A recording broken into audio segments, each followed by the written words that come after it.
दोस्तों आज की स्टोरी है जब भगवान राम ताड़का का वध कर देते हैं तो गुरु विश्वामित्र कहते हैं, राम इस संसार में ताड़का का वध तुम्हारे सिवा कोई नहीं कर सकता था। आज मैं तुम्हें वो शक्तियां प्रदान करूंगा तुमसे प्रसन्न होकर जो इस संसार में तुम्हें कोई नहीं दे सकता। तो दोस्तों अगर वीडियो अच्छा लगे तो चैनल सब्सक्राइब करना। वीडियो में आगे बढ़ते हैं। ताड़का हंसते हुए आती है। गुरु विश्वामित्र कहते हैं, राम यही है ताड़का।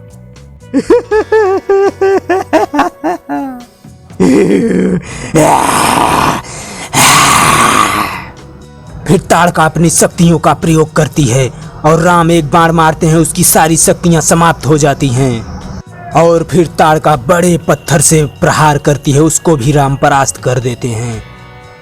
और फिर ताड़का आसुरी बांका प्रकट करती है, उससे भी प्रहार करती है, राम उसको भी विफल कर देते हैं। और जैसे ही भगवान राम बाण मारते हैं डर जाती है ताड़का, करके मर जाती है।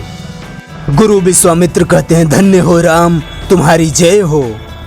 तीनों लोक में तुम्हारे सिवा ताड़का को कोई नहीं मार सकता था। अब हमें विश्वास हो गया कि तुम जगत कल्याण के लिए ही इस भूतल पर आए हो, इसलिए मैं तुम्हारे ऊपर प्रसन्न होकर आज हम तुम्हें वो दिव्य अस्त्र प्रदान करेंगे जो तीनों लोकों में हमारे सिवा किसी के पास नहीं है।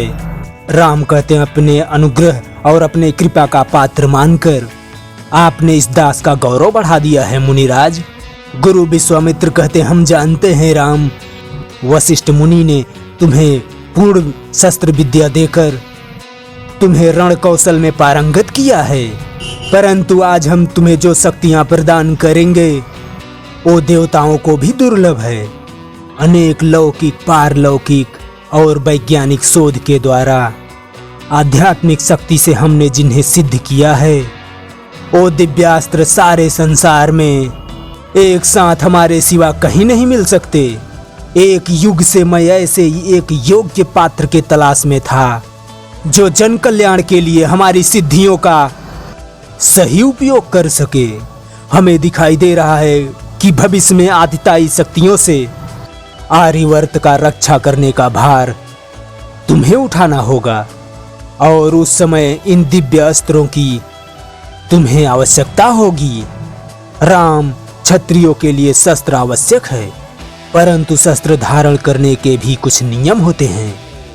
देश, समाज और किसी निर्बल प्राणी की रक्षा के लिए शस्त्र उठाना वीर पुरुषों का कर्तव्य है, धर्म है।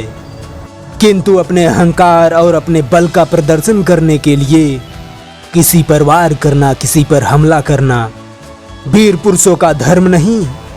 मैं तुम्हें जो विद्या प्रदान कर रहा हूँ उसकी गुरु दक्षिणा यही होगी कि उसका उपयोग किसी निर्दोष पर नहीं करोगे, परंतु जहाँ पाप, अत्याचार और अन्याय देखोगे, पापी और दुराचारी का नाश करने के लिए शस्त्र अवश्य उठाओगे।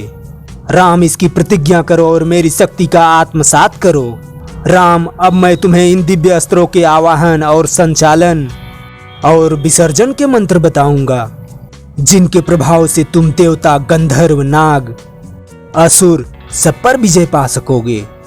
वत्स, अस्त्रों में कई प्रकार की शक्तियां होती हैं। कुछ शक्तियां वैज्ञानिक अनुसंधान से पैदा होती हैं, कुछ आध्यात्मिक साधना से दिव्य लोकों से प्राप्त होती हैं, कुछ शस्त्र परमाणु शक्ति से संपन्न होते हैं, कुछ मन की शक्ति से चलते हैं, कुछ मंत्र शक्ति से प्रेरित हैं और कुछ बाण वो हैं अपने फलक पर दिव्य शक्तियों को धारण करके चलते हैं, जैसे शिव का शूलवत नामक अस्त्र, ब्रह्मास्त्र, श्री नारायण अस्त्र।